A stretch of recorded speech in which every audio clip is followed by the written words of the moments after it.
Hey guys, it's Amy at Zoe Beck, and I'm going to do part 3 of my 500 Q&A, 500 subscribers Q&A question and answers. Anyway, so hopefully we'll get this all in the last one. These all have been pretty long. Sorry about that. But let's just get into this since I talk a lot. Anyway, so Bill Rutenberg asks, so we're going to do the section on Booktube. Sorry, that's the next section I put together. Bill Rutenberg asks, what is the biggest thing you've learned since being on Booktube? So this is very interesting. I think it's more, I realized that I can't follow what everybody else is reading, and I've learned that I need to read what I want to read, and that everybody should be doing that. As much as I love seeing people do read-alongs and readathons, like, I have to pick and choose because when I try to make myself read stuff, it doesn't go well. So I've come to learn a lot better that I can't force things. And I think I still struggle with this all the time on when I don't realize I'm forcing myself. And then I realize, you're forcing yourself. That's why it's not working. But I learned a lot more in Booktube because a lot of other people read just whatever they want. And some people are so strict with their TBRs, and other people are just, you know, picking and choosing whatever they feel like. And I feel like everybody's kind of a mixture between those two. And, you know, I just feel like I need to realize I'm closer to the mood reading side, and I really should just acknowledge that. And I think I kind of learned that more on Booktube because I have, you know, I do read a lot, and I would like to, I have to remind myself, I want to read what I want, and that's what I put on here, not just because what everybody else thinks I should be reading. I read what I want. Anyway, and I have a lot of backlist, so. And series, clearly. I'm trying to work on my series. And then he also asks, what is your favorite part of Booktube? I think what a lot of people answer to this when they get this question is, I love the interaction. I like, as much as I love watching Booktube and learning about new books and finding out what other people like about those books or don't like about those books, I love a good rant. I think my favorite part is the comment section and people mentioning what books they're reading, or if they like the same books, or they like different books, or they liked it because of a different reason, or hated it for another reason. I just like seeing that and talking to people in the comments. So I think that's still my favorite part of Booktube, is the interaction. So Books I'm Not Reading asks, is what made you start your Booktube channel versus what has made you continue to create content? So I'm coming up on almost 4 years on Booktube. I started this because I was looking for a way, I don't know. I guess I watched it for about 4 months before I decided to make my first video, and it kind of took a lot of courage for me to do that. And I think also Anna K. Jum also asked, how did I come to make a Booktube channel and what motivates me? So these are kind of connected, sorry. So it really is that I was looking for an outlet of something. At the time, my writing was kind of stilted or getting worse and worse. I'm still trying to get back into writing. But I was reading a lot, but I didn't have the interaction. None of my friends are huge readers. They read, don't get me wrong. I have a lot of friends who read. That's not it. It's just I was reading much more and different books than they were. Like, there's certain people I talk to with certain kind of books. And I kind of wanted to have a place to talk about all the books I was reading and be able to, you know, see if anybody else read those too. And Booktube kind of gave me that place to talk about books that I didn't have. And I think that really is my motivation and why I keep continuing to make content, is because I like being able to express, like, I had a good week of reading, and if I like certain books, and I like to rant about the ones I don't like. I'm a huge DNFer. I like talking about that because, to me, there's too many books in the world to, you know, to continue on. But I always like to stress that it's my opinion, and I want to be able to give my opinion, I guess. And I like doing that. I don't like to, I'm not sugarcoating anything. I'm like, I liked it or I didn't like it, and I like to talk about that. And I guess, to me, this is a place to do that, and to have other people who read books and who read the same books as I do sometimes, you know, and maybe I'll learn about books from them, or they'll learn from me, and it's kind of cool to see. So I've really enjoyed all that part of, and that's why I continue to make content. And I will, as long as it's fun. I enjoy the fun, and that's why I don't have a problem with having being a very slow-moving channel. I'm just here for fun. I'm just here to enjoy myself and to talk with you guys. It's been great, and I really enjoy it. So let's see here. Jackie AS asked me, who are your favorite booktubers to watch? And I'm like, oh my gosh, I have so many. So many of them have, you know, have been mentioned as questions in here, as commenters in here. I really enjoy so many of people. I would say if I want to name a couple of the big booktubers, like again, I don't watch some of the really huge ones, but I would say the bigger ones that I watch are like, I watch Books and Lala and Simon at Savage Reads and Rachel at Colonnati and Books with Emily Fox. And there's a couple other ones that are pretty big ones that I watch. Those are kind of the big ones. Oh, and Olive at a Book Olive.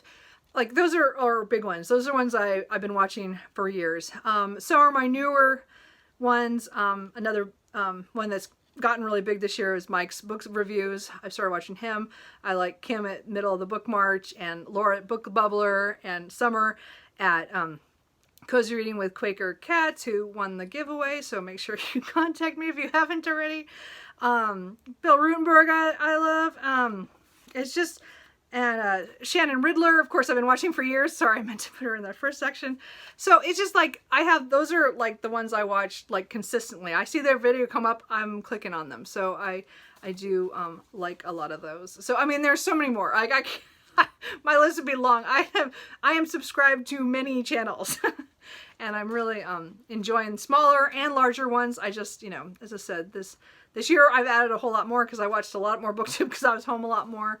When I wasn't commuting and stuff. So anyway, those are a few, maybe not a huge amount, but it was a lot of those. I like those. And then let's see here. And then what is your favorite video that you ever made? So I was thinking about this. I don't know. I mean, again, I love book hauls, but I would say I only made a few review videos, but I would say my gush video for The Witchwood Crown by Tad Williams is probably my favorite video that I ever made, just because it was my gushing. It makes me laugh now and it's pretty cringy for me, but it still was like my favorite one because I don't let myself do a whole video on one book usually, because well, first of all, it's so hard to talk about a book and not spoil it, and I don't want to do spoilers I try never to do spoilers. I try to be very careful about that because I don't like to be spoiled for things that people think, oh, it's no big deal, but it's actually a spoiler. And so I try to really curb what I say. And I mean, I don't always succeed, but I like really try. But I let myself have this gush video because I love that book. And I love Tad Williams. And again, the Last King of Ostenard series is, again, a series I can't wait for the last book to come out this year so I can finish that series off. But oh, I just love that book. And again, I would say that was my favorite video. I mean, I think there's been some good rant videos about, or you know, tag videos about books we don't like and stuff that I've had fun too. But I would say my gush video is probably one of my favorites. So then the next section is about my cats. So of course they are AWOL. I don't know where they are. They're around here. They're probably sick of me being in here for so many hours. Anyway, so Summer at Cozy Reading with Quaker Cats asks how did your cats come into your life, and how did you come up with their names? So I got both Cooper and Truman. I got them in August of 2015. I went to one of the area adoption centers. It's called Cat Adoption Team. So it's Cat, T-C-A-T. Anyway, and some of my friends in the area had gotten their cats there. So I went there on a Friday afternoon looking for cats because I had been in my home for a couple of months, and I finally got to the point where I was ready for a cat. My cat before Tamahome had passed away in February before I moved to the duplex, and so I waited to get new cats until after I was settled here, and that August I was ready. So I went there, and they had just gotten a whole bunch of kittens that had come in from the Midwest. They have a program where they bring in cats from different areas. Like I think mine came from Kansas, and there's like where they get their shelters get too full, they start shipping some of them to other towns, and the cat adoption team takes some of them, and some of them come from the Midwest, and these ones came from Kansas. And so they had just shown up that day. I got there, and they were just bringing them out, and there was very low key. It was, you know, Friday afternoon in August, and I looked at all different kinds. They were all really cute, but I saw Cooper first, and he was very awake and kind of pressing up against the cage, and so I said I wanted to try, like, pick him up. And so they let him out and let me hold him, and then in his cage was 4 other orange tabbies, and I asked were any, because this one was the boy, and I said, are any other ones boys? And they said, oh, there's one more. And so after I hugged, you know, and Cooper was rubbing up against me right away, like he just rubbed, and he does that all the time now. Anyway, he's a love bug. And so then we put him back, and then I picked up the other one, which so, and that was Truman, and he just cuddled as well. He curled up to me too, and also purred, and just a little lightly. They're very soft purrs, but they purr, but they're very light. Anyway, he was really cute too, and they were just both adorable. And they were, Truman's name in there was oh, what was it? It was like, oh, Turbo. It was Turbo. And Cooper was Bob. So that was kind of fun. Anyway, that was just the thing. But anyway, I knew what I was going to name him before I got there. if I got boys, which is what I was thinking I was going to do. So of course I decided, yep, these are the 2. They're really cuddly and cute, and they were cuddling right to me, and they're about 3 months old. So I got them, and one of the questions, or somebody mentions later, says, clearly I'm a Twin Peaks fan. Yes, they are named after Cooper and Truman from Twin Peaks.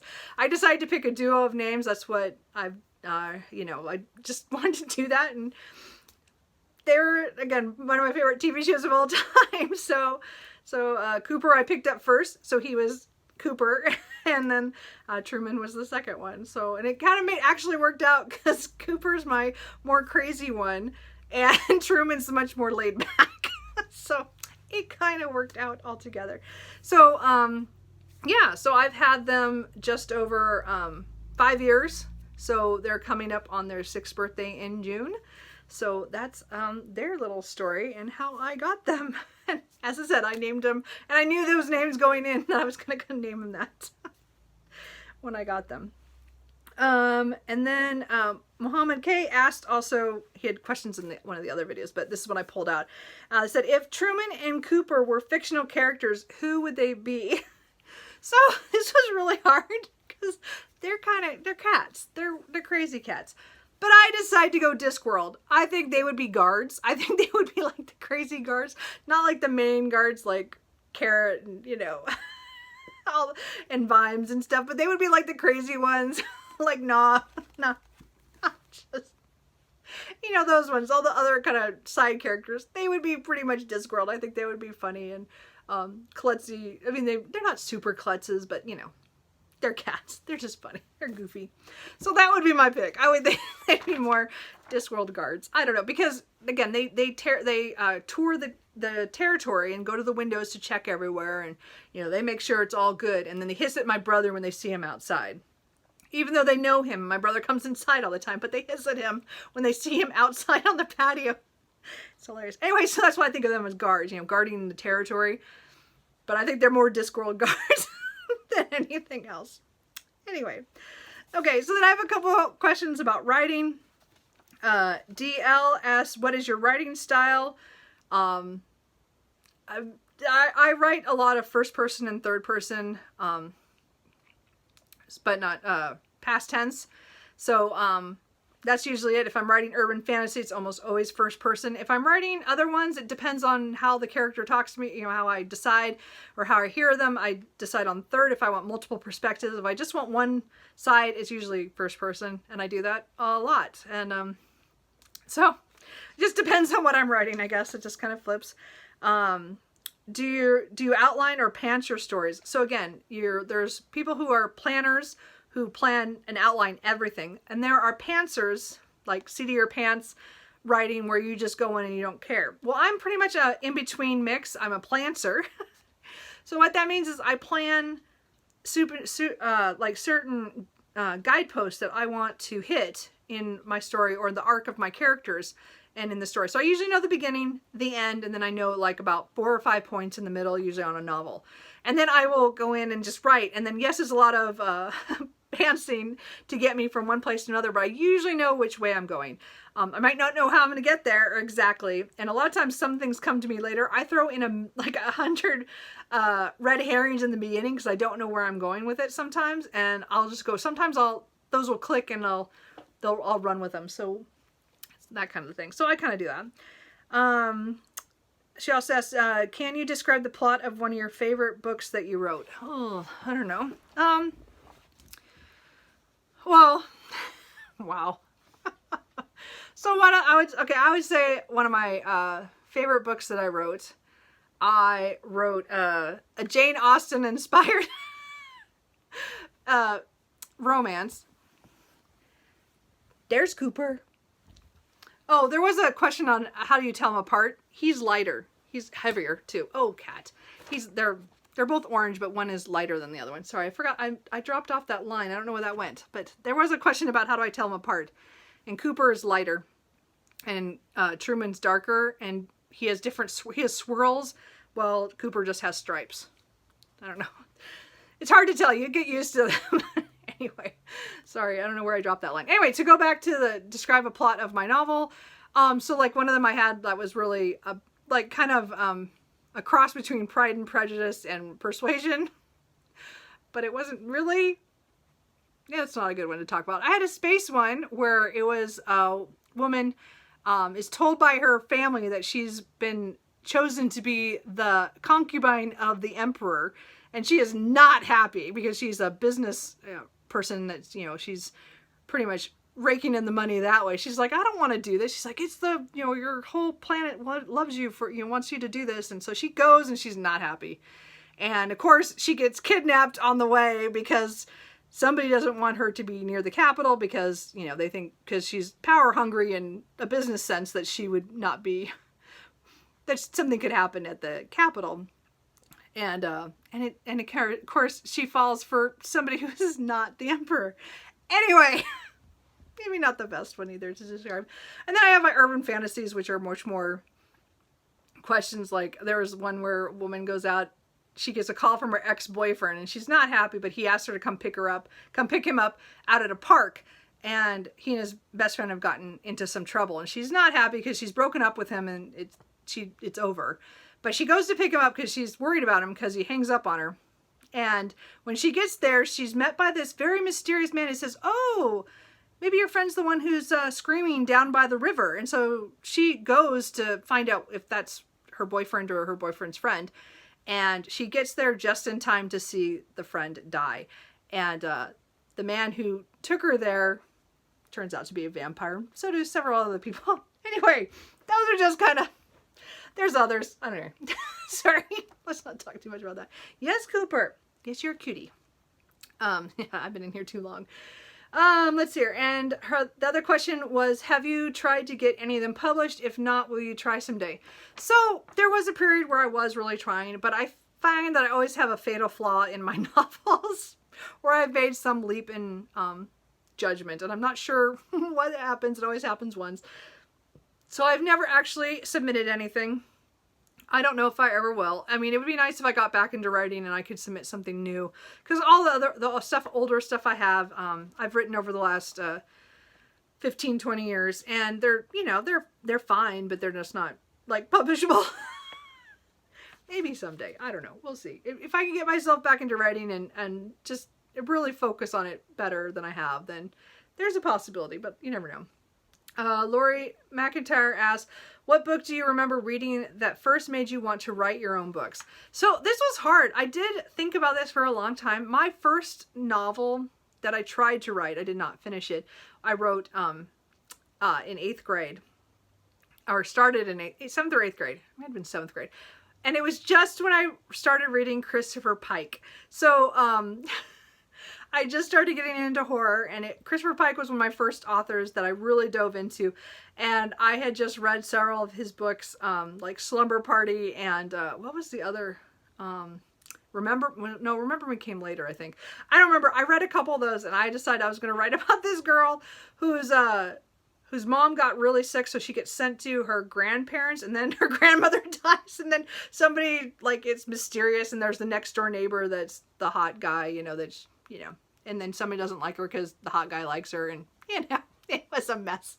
But it was a horror with a romantic element, which But Christopher Pike was probably the first one I tried to emulate. I did not, so maybe you would call that now fan fiction. At the time, I didn't, because it wasn't his plots and it wasn't his characters. It was just me writing a book kind of in his style, if that makes any sense. Let's see. And if you had $25 to spend on Book Depository, what would you choose? What would I choose?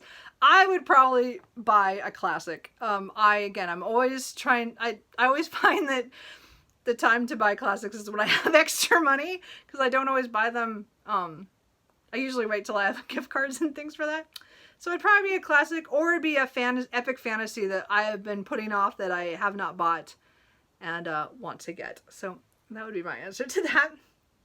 Okay, so Shannon Riddler asks, if you could take any class in the world, what class would you take? Well, as much as there's a lot of history classes I would like to take again, because again, I think I had just a really bad professor when I started college, and he just killed the history for me because he put me to sleep. But there's a lot of history classes I would love to take, but I really think I would love to take any writing class that was was put on by either Stephen King, Nalini Singh, or Tad Williams. Pretty much that would be a dream, to take a class with them. I think that would be pretty awesome. And then what class would I teach? I would say the only thing I'm pretty qualified for is creative writing for beginners. That would be about it. Because I think I don't have a problem getting people's, helping with them getting started. I used to have a friend who would write, and she wouldn't know what to do with her plots. She would get a starting, and then she'd be like, well, what should I do next? And I'm like, well, you could do this, and this, and this. And then she'd take one of my options and go with it, and then she'd get to another point, and then she'd be like, well, now what do I do? And I go, you could do this, this, or this. I think I could be good at that. Anyway, so that's it. Oh, stop. He's freaking out because I'm touching paper. Yes, Cooper. Anyway, so the last one is kind of a miscellaneous, because it's a whole bunch of things, also by Paula Hudst. And she just wrote a huge amount of questions. So we're just going to do this, and then we'll be done. So she says, I'm guessing you're a Twin Peaks fan, but what other favorite TV movies, or what other favorite TV shows or movies do you have? And I think I've mentioned a lot of them over, I think, the last video and stuff. Twin Peaks is definitely one of my favorite series of all time. I love Forever Night. Oh, such fond memories of that series. That I loved. Again, movies, Lord of the Rings is my favorite. All the Star Wars, most of the Star Treks. I love the reboot. Anyway, what else? Oh my gosh, Fifth Element. Love that movie. One of my favorites. I should have looked at all my movies. I have so many. It's just ridiculous. Series. What else do I have? I can't think of any other ones. I know there are others, but those are the top ones. Yeah. I don't know. Yeah, sorry about that. Do you remember the first book you ever bought for yourself? And no, I don't. I remember books and comics that my dad bought me in grade school. I remember buying Archie comics, and I remember when my dad bought certain books for me, the first 3 books in the Dragonlance series, the Chronicles. I remember him when he bought that for me, and he bought me, a little bit later than that, he bought me the first 5 of the Bill Kreider, Sheriff Dan Rhodes mysteries. I remember those.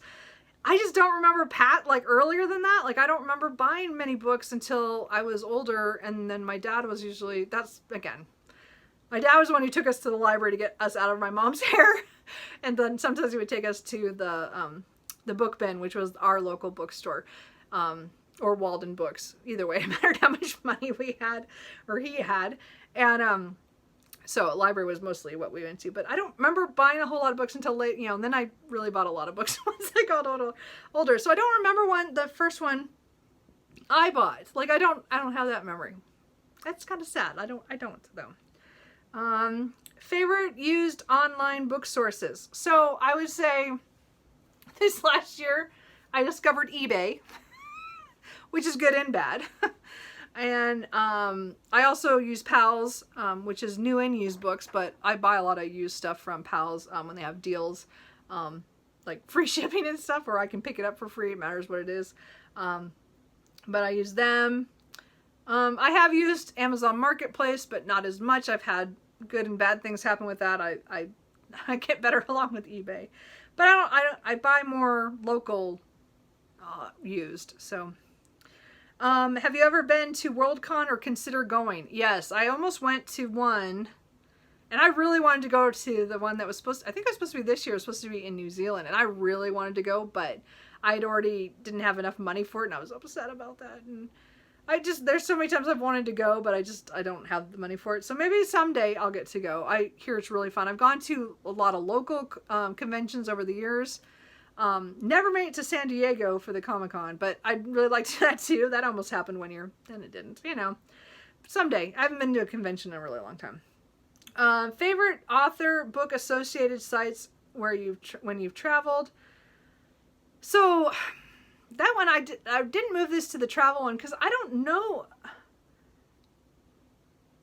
about favorite book. The only one I could say is I went to Ireland and was the first place I went internationally for a trip, and I think it was partly because of some movies that I saw that were in Ireland, but also Mev Binnicky. I think that was really because I read a lot of her in the 90s, and I went in 2002, and so I think that was kind of like part of that because I love The Glass Lake and Circle of Friends, and there was another one that I read. Anyway, but so I read a lot of her books back then, and so I think that was part of it. And I think that was the closest. I wanted to go to Ireland so bad, and I did.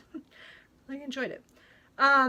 She also wrote down, I know you've been to Australia. Where else would you like to visit? Again, I should have put this in the other. I didn't separate this all out. As I said, I would do Japan, New Zealand, France, Scotland, and Greece. Can you take us on a trip with you to Pals? I went once 30 years ago and loved it. I have shown clips from Pals. I've not done like a trip. Because again, this year I've only been there like 3 times or so. In 2020, I didn't get to go because they shut it down for a while, and then I didn't go. So hopefully this year, at some point when things get better or we're all vaccinated, we'll see. My dad and I will take our yearly trip to the downtown Pals. Because I usually go to the one at Cedar Hills, which is a little smaller. Well, a lot smaller, but it's much more easy to get in and out of. But my dad and I usually get gift cards for Christmas, which we did.